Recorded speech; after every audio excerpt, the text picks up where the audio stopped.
जय हिंद दोस्तों, कैसे हैं आप सभी प्यारे भक्तों को हर हर महादेव। दोस्तों, आप सभी का आपके अपने चैनल यात्रा मित्र में स्वागत है। हमारे देश में लाखों मंदिर हैं, जिसमें भारत के 4 दिशाओं में स्थापित 4 धाम भी हैं। साथ ही महादेव जी के 12 ज्योतिर्लिंग भी स्थापित हैं। इसके अलावा उत्तराखंड में भी 4 धाम हैं, जो यमुनोत्री, गंगोत्री, केदारनाथ और बद्रीनाथ धाम हैं।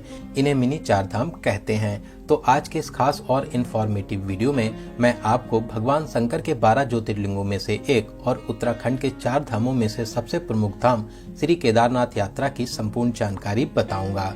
तो अगर आप भी आने वाले दिनों में केदारनाथ यात्रा की प्लानिंग बना रहे हैं तो ये वीडियो आपकी बहुत हेल्प करेगा। इस वीडियो में जानेंगे आप यहाँ तक कैसे पहुँचेंगे, रुकने के लिए होटल, टेंट या धर्मशाला कहाँ पर लें, यात्रा का रजिस्ट्रेशन कैसे करें, यात्रा करने का सही तरीका क्या है, यात्रा में जरूरी चीजें क्या ले जाएं, हेलीकॉप्टर की बुकिंग कैसे करें और वीडियो के लास्ट में बात करेंगे संपूर्ण बजट की। तो श्री केदारनाथ यात्रा की A to Z complete information के लिए वीडियो को एक बार पूरा जरूर देखें।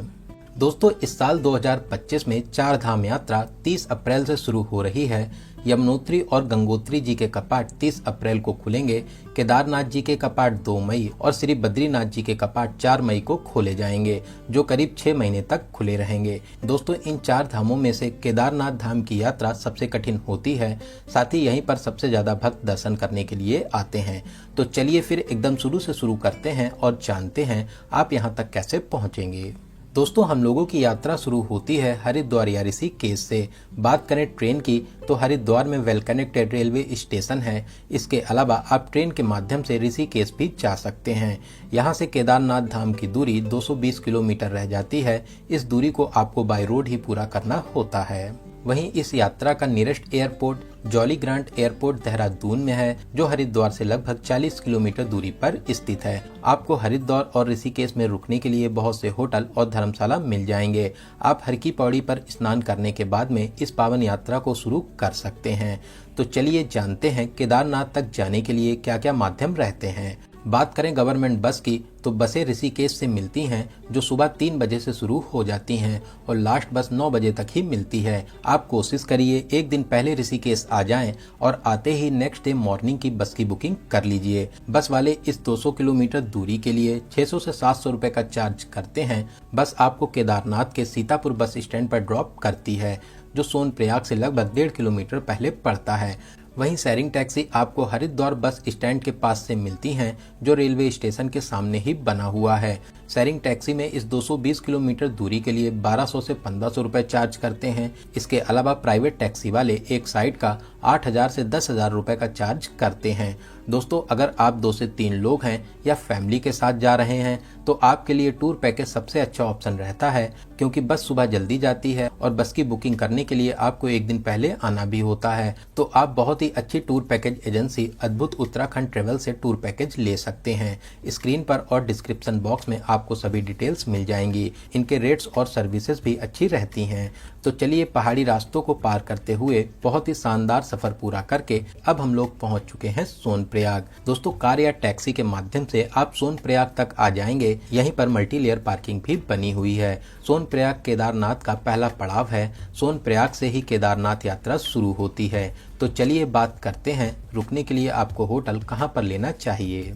दोस्तों, आप सोनप्रयाग, गौरीकुंड या सीतापुर में होटल ले सकते हैं। इसके अलावा सोनप्रयाग से करीब 20 किलोमीटर पहले फाटा, सिरसी या गुप्त काशी में भी रुक सकते हैं। इनकी स्टार्टिंग 2000 से 2500 में हो जाती है, लेकिन मई और जून में जब बहुत ज़्यादा भीड़ होती है तो इनके रेट्स हाई भी हो जाते हैं। तो चलिए अब हम लोग सोनप्रयाग से आगे की यात्रा शुरू करते हैं। दोस्तों, आप सोनप्रयाग से जल्दी सुबह 3 से 4 बजे निकलें, जिससे आप केदारनाथ टाइम से पहुंच जाएं। सोनप्रयाग से गौरीकुंड तक 5 किलोमीटर के लिए यहाँ की गवर्नमेंट बुलेरो चलती हैं, जिसमें 50 से 70 रुपए देकर आप गौरीकुंड तक पहुंच जाएंगे। सोनप्रयाग से आप जितना लेट निकलेंगे, बुलेरो के लिए उतनी लंबी लाइन में लगना होगा। तो चलिए अब हम लोग आ चुके हैं गौरीकुंड। गौरीकुंड से ही आपकी केदारनाथ जी की पैदल यात्रा शुरू होती है। ऐसे तो इस यात्रा को 16 किलोमीटर का कहते हैं, लेकिन ये यात्रा 20 किलोमीटर की होती है। अगर आपको पैदल चलने में प्रॉब्लम है तो आप यहाँ पर घोड़ा, पिट्ठू या पालकी भी कर सकते हैं। सभी के फिक्स रेट हैं, जो बोर्ड पर लिखे हुए हैं। इसके अलावा चढ़ाई के दौरान भी बीच में घोड़ा और पिट्ठू मिल जाते हैं। आप चढ़ाई करते हुए जंगल चट्टी, भीमबली, रामबाड़ा, छोटी लिंचोली बड़ी लिंचोली को पार करते हुए 8 से 10 घंटे में केदारनाथ बेस कैंप के पास में पहुंच जाएंगे। रास्ते में खाने पीने की सभी फैसिलिटीज मिलती हैं। इसके अलावा अगर आपको हेल्थ से रिलेटेड कोई भी परेशानी लगे तो जगह जगह पर क्लिनिक बने हुए हैं जहां से आप मेडिसिन ले सकते हैं। यहाँ पर सभी सुविधाएं फ्री में मिलती हैं। तो चलिए केदारनाथ पहुंचने के बाद में बात करते हैं यहाँ पर रुकने की क्या फैसिलिटीज हैं। दोस्तों यहाँ पर आपको प्राइवेट टेंट्स मिल जाएंगे जिनकी स्टार्टिंग 500 रुपए से हो जाती है। इसके अलावा यहाँ पर आपको GMVN के टेंट भी मिल जाते हैं। आप इसकी बुकिंग पहले से ऑनलाइन कर सकते हैं या फिर आप यहाँ पर आकर ऑन द स्पॉट इसकी बुकिंग करा सकते हैं। ऑनलाइन बुकिंग करना ज़्यादा अच्छा रहता है। वहीं अगर आपका बजट अच्छा है तो आप यहाँ पर कॉटेज भी बुक कर सकते हैं। सभी के रेट्स अलग अलग रहते हैं। वेबसाइट पर आपको सभी डिटेल्स मिल जाएंगी।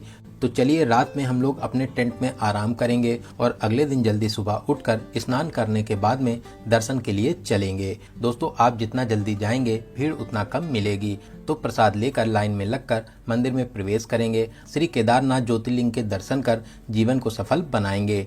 महादेव आपकी सभी मनोकामनाओं को जरूर पूरा करेंगे। दोस्तों ये स्थान सभी का ड्रीम प्लेस है, तो आप भी प्लान जरूर बनाएं। महादेव आपको दर्शन के लिए जरूर बुलाएंगे।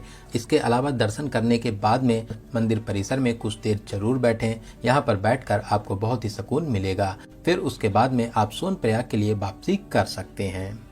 बात करते हैं यात्रा के दौरान आपको कौन सी बातों का विशेष ध्यान देना चाहिए। दोस्तों रास्ते में आपको शॉर्टकट मिलेंगे, लेकिन आप शॉर्टकट का प्रयोग एकदम ना करें। आराम करते हुए चढ़ाई को करें। जगह जगह पर नींबू पानी, खीरा और फल खाते रहें। अपने साथ में ड्राई फ्रूट्स जरूर रखें। चढ़ाई के समय आप कम से कम सामान ऊपर ले जाइए। इसके अलावा अच्छे से गर्म कपड़े पहने। जैकेट, ग्लव्स, मफलर, कैप, गरम इनर और स्पोर्ट्स शूज ही पहने। इसके अलावा रेन कोट और अम्ब्रेला जरूर कैरी करें। यहाँ पर फोन चार्जिंग की प्रॉब्लम होती है तो आप अपने साथ में पावर बैंक लेकर आएं।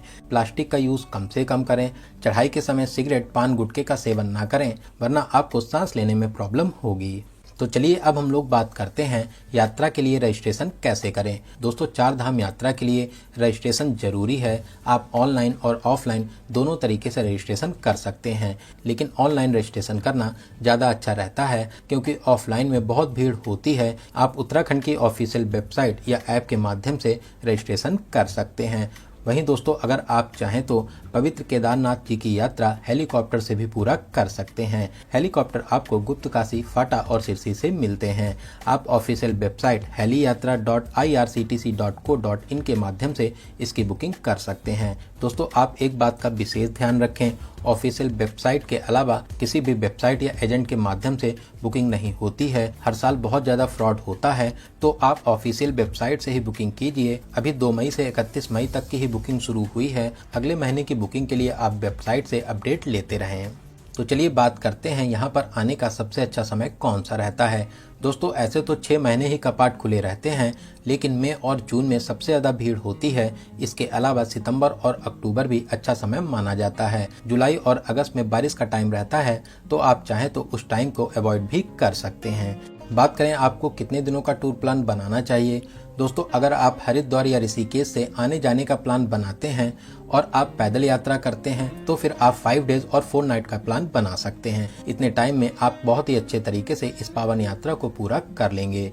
तो चलिए अब हम लोग बात करते हैं बजट की। दोस्तों अगर आप बस से आना जाना करते हैं, साथ ही आप इस यात्रा को पैदल करते हैं, तो फिर आप मान के चलिए कि 8,000 से 10,000 प्लस ट्रेन टिकट, इतने बजट में आप बहुत ही अच्छे तरीके से इस पावन यात्रा को पूरा कर लेंगे।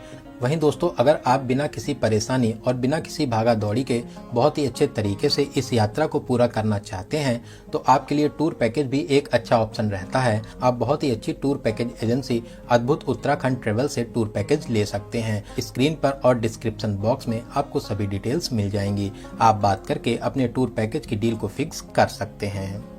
तो दोस्तों यहाँ पर मैंने आपको श्री केदारनाथ जी की यात्रा से रिलेटेड हर एक छोटी बड़ी जानकारी को बहुत ही अच्छे और सही से देने की पूरी कोशिश की है। अगर फिर भी आपके कोई क्वेश्चन रह जाते हैं तो आप हमें कमेंट के माध्यम से पूछ सकते हैं। बहुत ही जल्दी आपके कमेंट का रिप्लाई दिया जाएगा। दोस्तों आप इस वीडियो को कहाँ से देख रहे हैं और आपको वीडियो कैसा लगा कमेंट बॉक्स में जरूर बताइएगा। अगर आपको वीडियो की जानकारी हेल्पफुल लगी हो तो अपने एक लाइक से हमें मोटिवेट जरूर करें।